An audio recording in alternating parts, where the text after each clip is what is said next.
Welcome back, Portugal Junkies. Thank you for coming back and listening again and again. We have been overwhelmed by the support lately, haven't we? For definite. It's been a crazy week.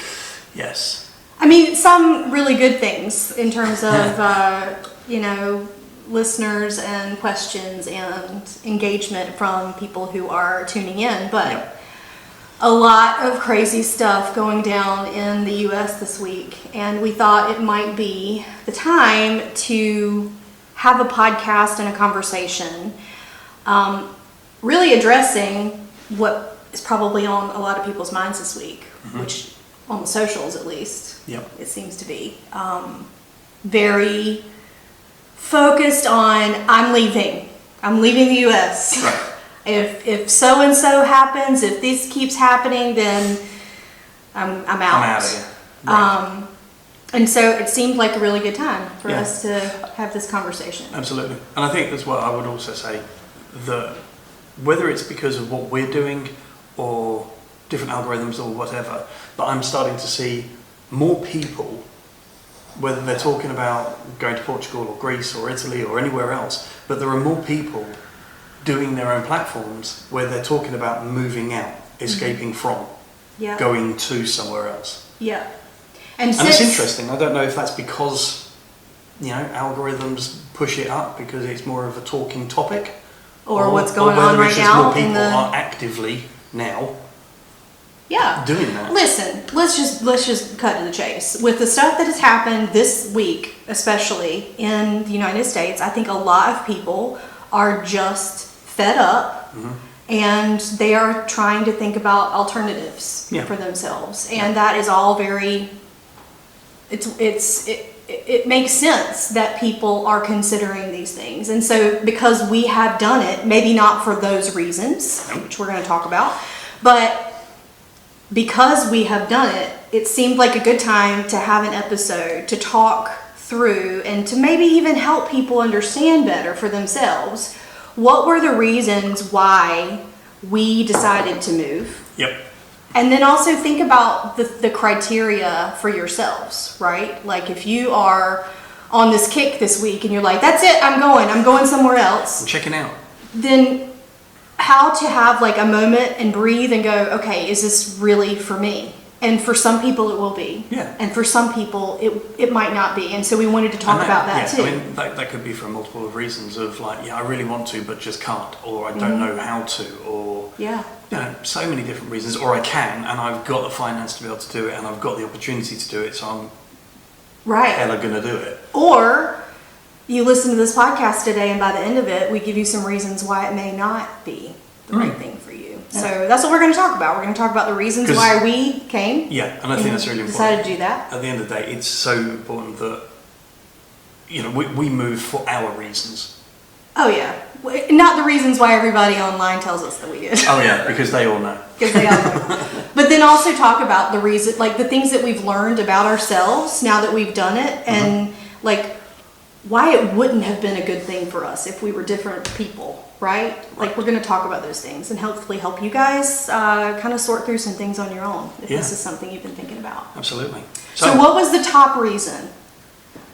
What was the top reason why we were ready to make a change, move from the US to Portugal? I think just in one word is adventure. Yeah. For us, we met through adventure. From me. Match.com, you mean? Yeah, Match.com. Like you keep saying, you can't talk shit about them now. I know. But, What do you mean by we met through adventure? I love travel and the opportunity to go and work in the US, and that's how we met. And, from day one, it was really, it wasn't just traditional dating. It was like, let's go and do this. Let's go there. Let's travel there. Let's fly here. Let's get a boat and do this. So everything was always about doing an adventure or having an adventure, be it big or small. And I think that is the one thing, or one of the things that is big in our life. And that's really what motivated this move. I know for me, it was about not living the boring suburbia life. I think waking up after COVID and realizing that we lived in suburbia with no kids and went, why? Why again? Yeah, when we really. have the flexibility to go and see and do and all these things. Like for me, it was like I wanted excitement and I wanted the adventure, but I also wanted to see this world. Like that's what it came down to. Like I grew up in North Carolina. I lived there my entire life until we moved here.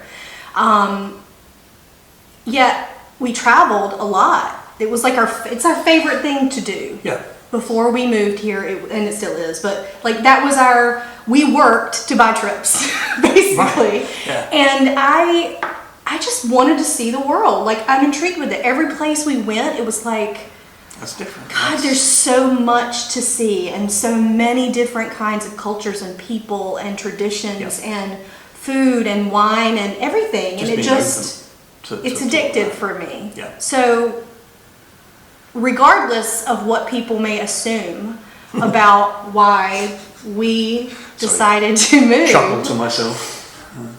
That is the number one reason. Yeah. And so we were running toward that, I think. Absolutely. I mean, it was running to something, not running away from something. Yeah. Now, people will tell us that we ran away from it. Yeah, people will turn that and say, oh, we know you better than you know yourself. And it's like, yeah, jog on. Jog on. I think that's like... I don't know if you've ever said that. It's like social media version to good talk. Good talk. That's my favorite thing to say. Good talk. So, you know, I think having the opportunities and the abilities, as you say, COVID like really stopped us for a long period of time doing the things that we loved.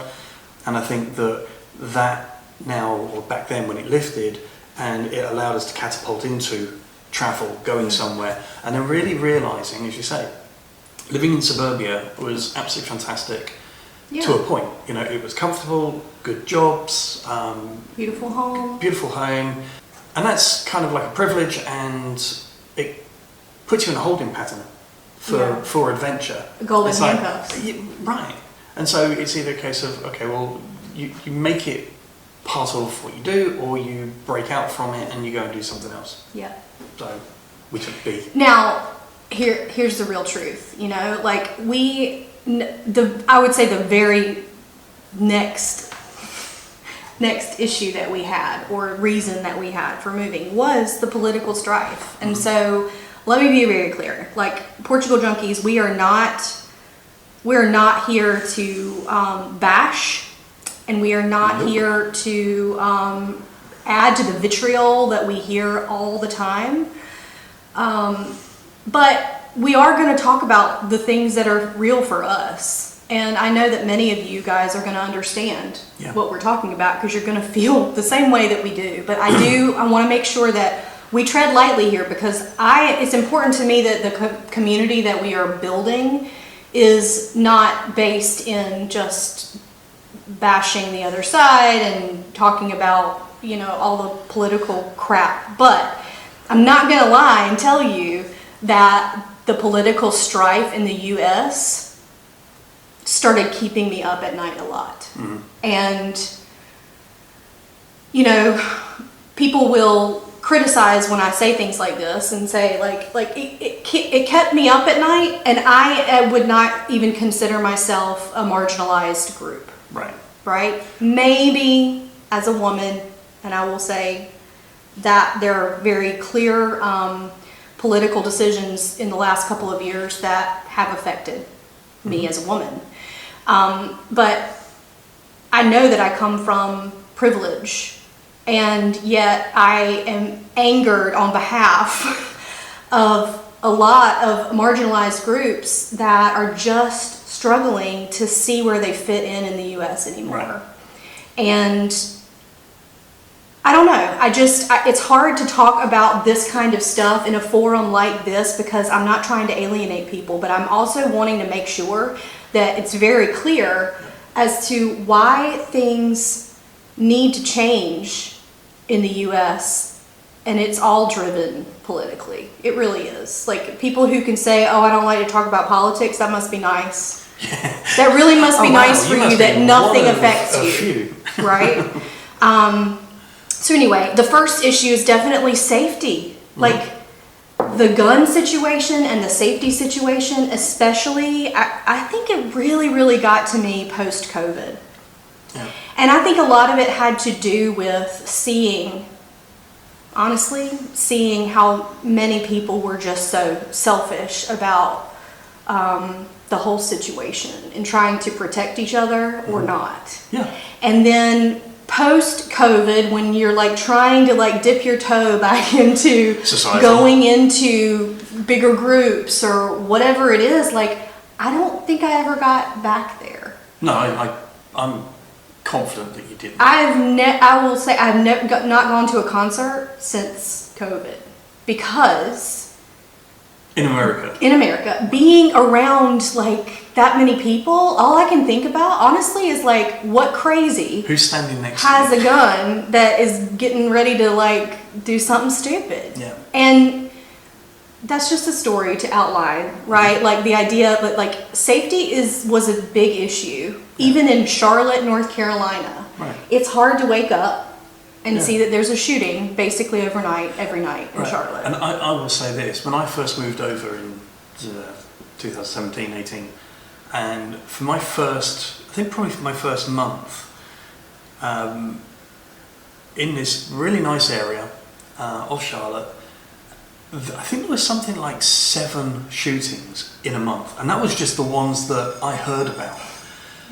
And as an Englishman coming across to the US for this fantastic job opportunity and blah blah blah blah blah, and thinking, sorry, that's what the train. The heck? Did you hear it? I heard I'm it. sorry. That was the train. We have a little tourist train that goes by our door. It's pretty cool. Anyway, sorry, honey.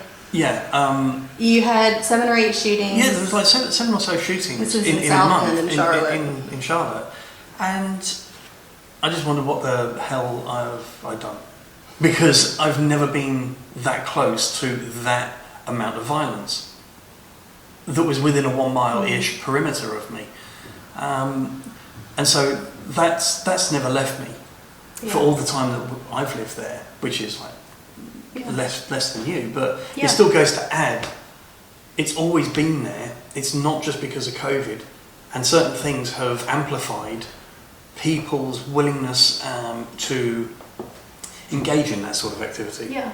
Because they feel emboldened, or they feel that that They have a right. unjustly dealt with, or whatever the reasons. They're never a good reason to do that. Well, and because of that, when we started researching where to go, Portugal was top of the list. Because I want to say it's like the 7th safest country. I think that's the most certainly recent when we were number. looking, it was like 6th, and I don't know if it's dropped or if it's still teetering around 6, 7. 6th or 7th. Something like safest that. country. And like we leaned into that, right? Like when we toured here and came here as tourists, we certainly didn't feel unsafe. No. And so then when we look at it and look at moving here and read that it's so ranked so highly safety-wise, that's a big thing. But then I was like, well, we'll see when I get there. Right. We'll see when we get there what it's really like. Are you going to feel comfortable? And I'm going to tell you, we're in the 2nd largest city, and we're in Porto. And I have not once felt threatened. No. I haven't. And so that is really, I just come back to this. Like we've talked about the adventure and the travel, we've talked about the political stuff, and this relates to the safety issues that we had concerns about. But like, it is so nice, and I'm not saying that like crime doesn't exist here. It does. Come on. That would be completely. But I haven't even seen a lot of like arrests or like coppers like at night in the street. Like I just haven't they'll be seen wandering around much having of that. fun with people and whatever's. But again, I just think from a safety perspective, we had Sao Joao 10 or so days ago. Huge festival and here. It was It's beautiful. massive, and there were thousands. That's the and biggest I crowd mean that I've been in thousands a long of time. people that we were all shuffling along like sardines in the same can. It was so busy, but at no point did I ever feel threatened. I think the only thing that really pissed me off were people pushing in the queue. Which, If you know an Englishman, you know that queues are very important. They are extremely important because that's what gives order. Yeah. And yeah, It's so older. I can't say, I don't know what nationality they were, whether it was Portuguese, English, Spanish, German, French, American, I don't know, no idea. But at the same time, it's just like, that was the only thing. If that's the thing that we're about worried it about, is that was people worrying. pushing in the queue, then Yeah. I'll take that. Yeah. So, But at no point did I feel unsafe in that Right. volume of people, Yeah. in that condensed area Yeah. along the river. Because, the river was the only place to get some escape, and you're not going in there. Anywho, and I will just say, cap off the political conversation Yeah, and move please. on with, it really did, and it still does. It's hard to wake up every day there and just hear the vitriol that is happening. Yeah. It's very hard, like to the point where I just started turning the news off. Yeah. And if something big were to happen, I'm going to probably see it on social somewhere and be like, oh, I'm a few hours late. It weighs on, it weighed on me. I won't say it weighs on everyone, but it weighed on me to a point where it's you want something different. Yeah, you're not alone. You want something You're not alone. different. So anyway, wrapping that up. So we've talked about adventure, we've talked about political and safety and all that other stuff. Here's the other one. Healthcare. Mm-hmm. And these are not new issues. We all know about it. If you're an American listening, this is not like, oh, can't believe she's at healthcare. Never But thought y'all, that was- seriously, like the impact here in this decision for us was really that we're getting older. Mm-hmm. I'm 45, you're 53. And Yeah. I think when one sits here and goes, okay, well, what does the next 10, 20 years look like in terms of health and healthcare and needs? It scared me a little bit. Mm-hmm. Because we were 100%. so beholden to the health insurance that was tied to our employer, Yes. obviously. And then if you don't have that, What the do you expense of health insurance just to make sure that you don't have financial ruin if something were to happen to Yeah. you. And think about it, it was just you and I. Wasn't Yeah. even children. I listen, I'm telling you right now, if I was a mom in this situation, if I was a mom right now in the US, I'd be terrified. Yeah. And I'm not doing that to set off a panic alarm to moms listening, but it would make me very, very nervous because there's other people that I'm trying to protect. Yeah. And I feel that way about my family and my friends as I sit here right now, but as, like I can only imagine like when you're a mom, how Yeah. much that's amplified. I think for us, I mean, think about it. What would the future look like in terms of healthcare and medical and all of that in either the UK, where you're from, because that was an option, right? It still is. Portugal versus the United States for us. What would that look like in the future? Like if one of us got sick? Well, I mean, UK-wise, I'd just go to the hospital and get dealt with. It would be that simple. Right. You National health care. You break your leg, you go there, you get fixed, you get stitched up, You get you get sent home. And fortunately, that's it. And yes, okay, No bill. you do pay through your national insurance and contributions Taxes. and taxes and things Of like course. that, and that's perfectly fine. But you're not doing it as a lump sum after the fact, with 20 more invoices coming after the first one. And you look at it and you think, again in the States, where I had some stuff done, and $3,000 later, we you still get- didn't have a diagnosis yeah, of anything. And then you get another invoice saying, here's another $1,200 or $212 for something. It's like, well, what's this for? Oh, it's for an aspirin. I'm laughing, but it's not. But it's not funny, and it's incredibly disgraceful, I think, that, again, It is not trying to disgraceful. go No, into it is. the It's political disgraceful. shit, but a country of that size can't get its act together when it says it wants to get its act Well, I together. think that's the and problem. that's The yeah. country of that size. Right, and a big ship is really difficult Hard to turn. Yep. And it's going to require a lot of willingness. Like, but- how long was your mom in the hospital recently? How many, like, It must have been about 6 weeks. 6 weeks in the hospital and she didn't pay a penny? Right. And different We just don't- MRIs, CT, Yeah, oh gosh. Not just the nuclear daily tests, care. all sorts. Yeah. So anyway, bring it back to thinking about our future, right? And what that might look like there versus in a country with a better healthcare situation. Do I say it's perfect? No. No, it's not.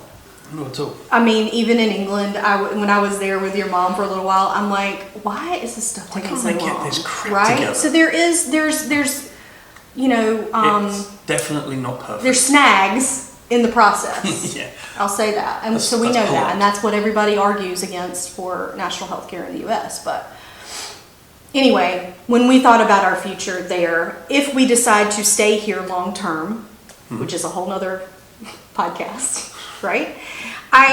We felt like we were better positioned Yeah.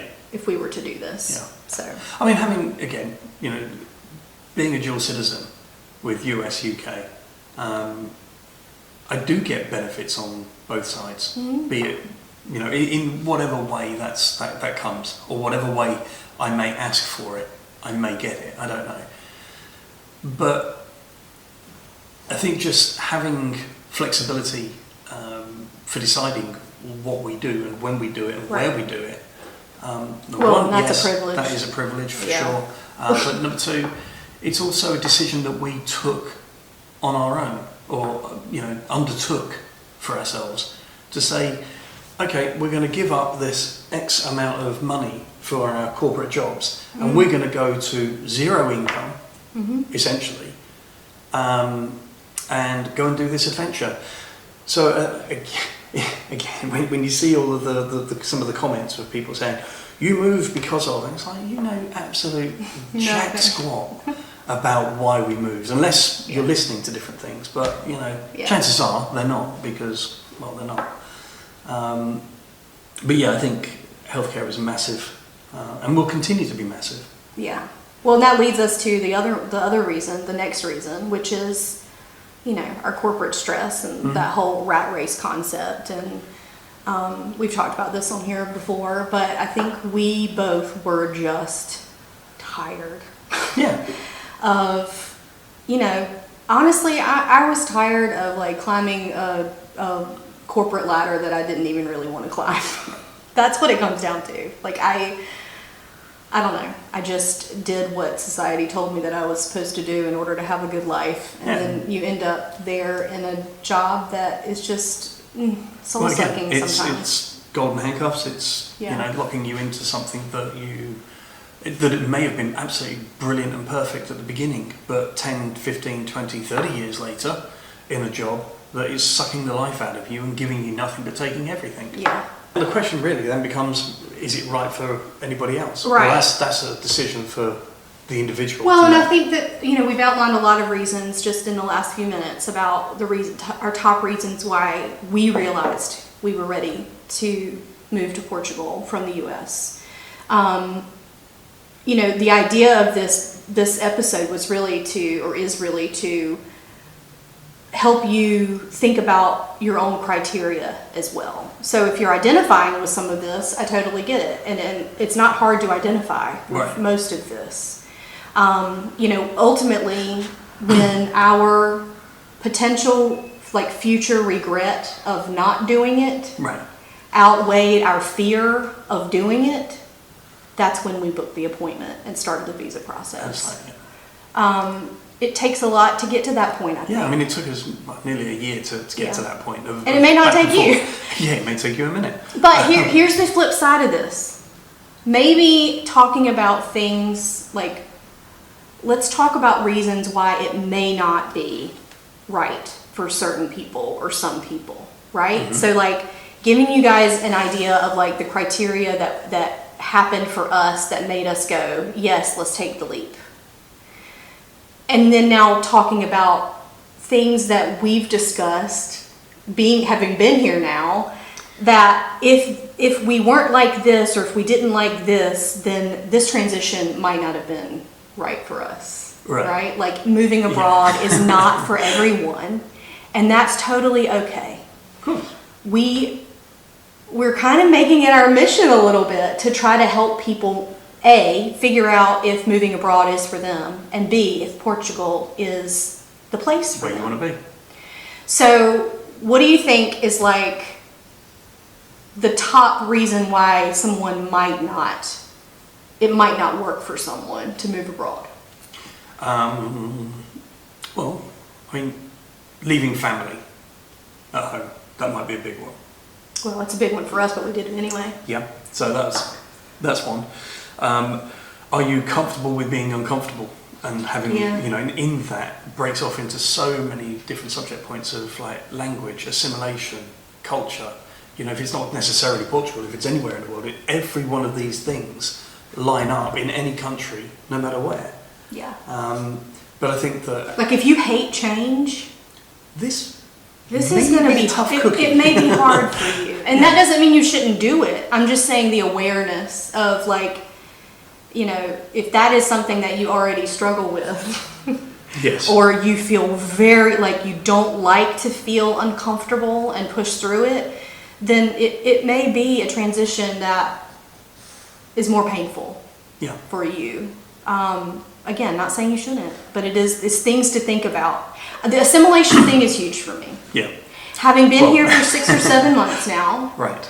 And, even on some of the immigrant and expat forums that we are connected in Portugal, some of the comments that I see, even from people who have moved here, I just want to scream, because I'm like, that what they're trying to do is make their life in the U.S.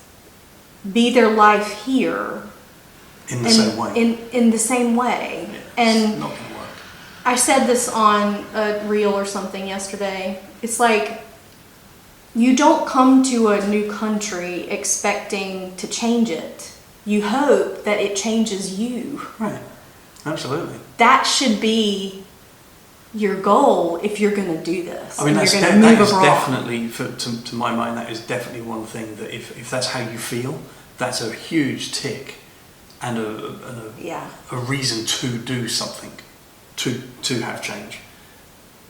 Wait, I don't understand what you just said. But if you want to accept... If you want to assimilate, you're interested in the culture, got a different place, then that's huge. It's huge. Well, and that's why we fell in love with Portugal. When we say we fell in love with Portugal, we fell in love with Portugal. Not just the place, it was the people and the culture and the traditions and the music and the food and everything. It's like when you go to a place and it creeps up in your heart like that, it's easier to assimilate. Yeah. So I think a lot of it has to do with finding the right place for you also. But like something that you connect to. Yeah.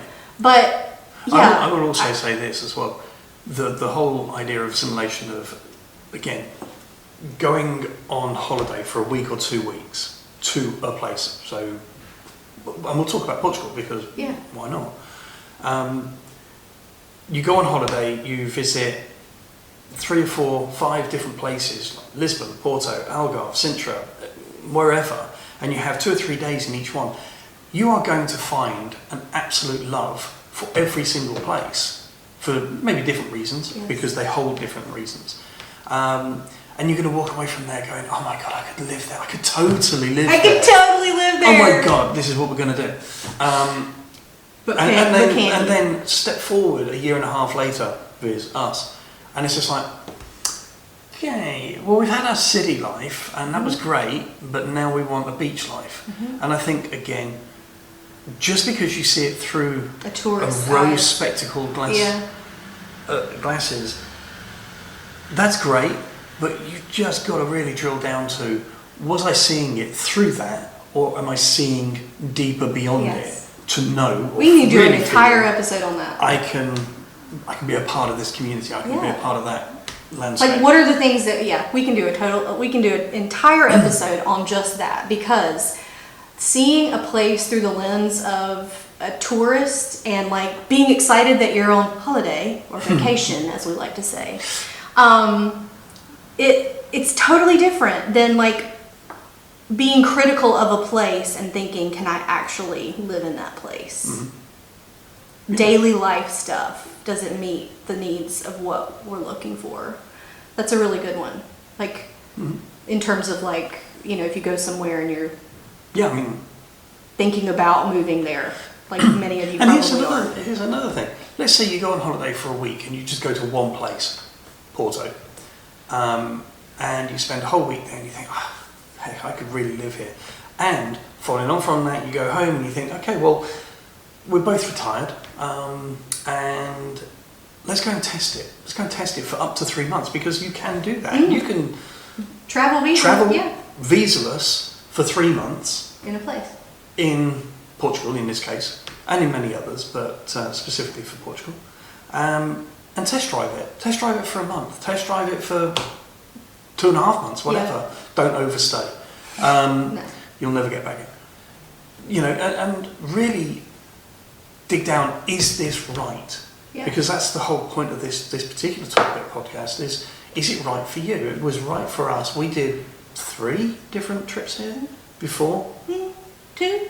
2 and then a third. 2 and then we moved. Okay, and then moved.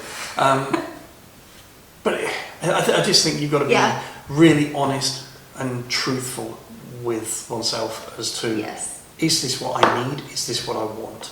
Yeah. I think the other one that I thought of earlier today when we were talking about this podcast is, you know, the mental health toll. And this is not gonna apply to everyone. Yeah.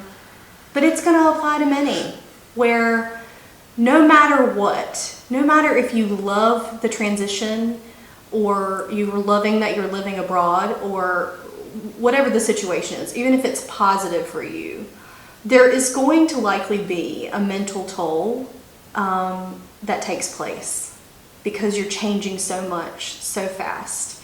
And I would say for someone who is aware of your own mental health, you'll be okay, because you'll know what to do in terms of the tools and the meds or whatever you're going to need in order to thrive. Yeah.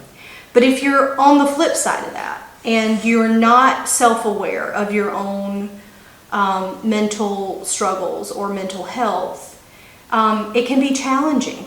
It can be really challenging over here in terms of that kind of transition to move abroad. And I would just say it's not a reason not to, but it's something to really think about for yourself.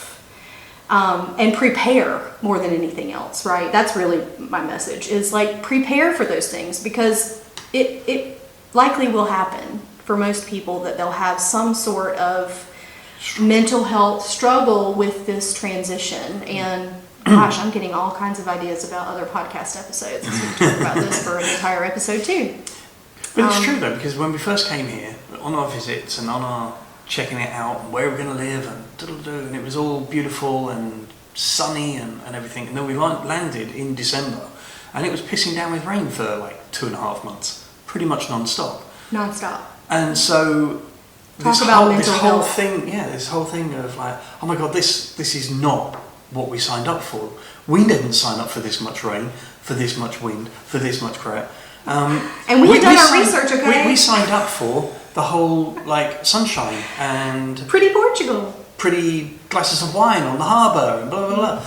But so it really comes down to being very aware of the realities and the differences between coming here as a tourist, seeing it, thinking, saying to yourself, oh my god, I could totally live here, and then doing it and then going, oh shit, I didn't think about X, Y and Z. Yeah. So I think this is really just a case of our way of saying think about X, Y and Z. Yeah. And there's A, B and C that we haven't spoken about that's probably going to apply to you, because again, if you've got kids, you're going to think, oh my god, where are the kids going to go to school? How are they going to get there? You know, there's so many different strands to a decision, and some that do and some that don't relate directly to us. Yeah, and I mean, as we wrap this episode up, I would say this.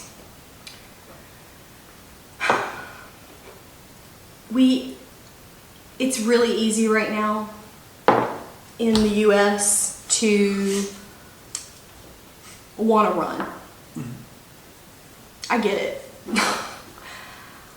I get it 100%. But I would say for anyone who is having that gut reaction to recent events and upcoming events and potential fallout in November, all those things, that you take a breath and you really think about this one thing, and that is, am I running to something, or am I just gut check running away from something? And in my experience in life choices, whenever you're running away from something, it can not be the greatest situation. But whenever you are making a change and running towards something, you have an intent. That is when magic can actually happen. To me. It's and it's so easy right now, I think, for a lot of people to throw their hands up and say, I'm leaving, I'm done, I'm running away from this crap. People will accuse you all day long about running away from the problems, and you're becoming the problem because you're not staying and fighting. Can you tell that, like, we've been online lately? It's just a little. You have to, like, put your blinders on and really think about for yourself. Am I running towards something and more opportunity for myself and my life and this peacefulness or more safety or whatever it is that you're wanting, and focus on that more than I want to run away from all the crap that is frustrating me. And so that, to me, that's ultimately the gut check. And I would just wrap it by saying, whatever decision you make, if you make it as an intentional and informed decision of what works best for you in your situation, you're never going to go wrong, because ultimately you're going to make the best decisions for you and your family at the time, under the circumstances that you have. Just, to me, that's what it really comes down to. So, well, we hope this was helpful, you guys. Thank you so much, as always, for joining us. Absolutely. Like, share, follow. Please give us a rating on Apple and Spotify if you are so inclined. That would be fabulous. And we hope to continue bringing you content that's valuable. Yeah. Hey, and let us know. Like, send us a message on Instagram or send us a message on TikTok or something about if there's something burning that you would love for us to talk about on our podcast. We would love to do that. Plus Q&A. I was going to say, so we have Q&A. these We're having an upcoming Q&A So episode. send a bunch of questions in, and because that's always great. I mean, we find things that we want to talk about that we think will be valuable, but there are sometimes, lots of questions that other people have got that we might not think about. So bring it on. Throw them our way. Awesome. All right. Thanks, guys. Thank you very much. See you next time. Have fun. Listen up, future expats. For more content about our move, the visa process, Portuguese culture and destinations, and tons of support resources for your own decisions and potential move abroad, follow us on Instagram and TikTok at Portugal Junkies. Stay in touch and help us reach more people by subscribing here and following us there. Cheers, y'all!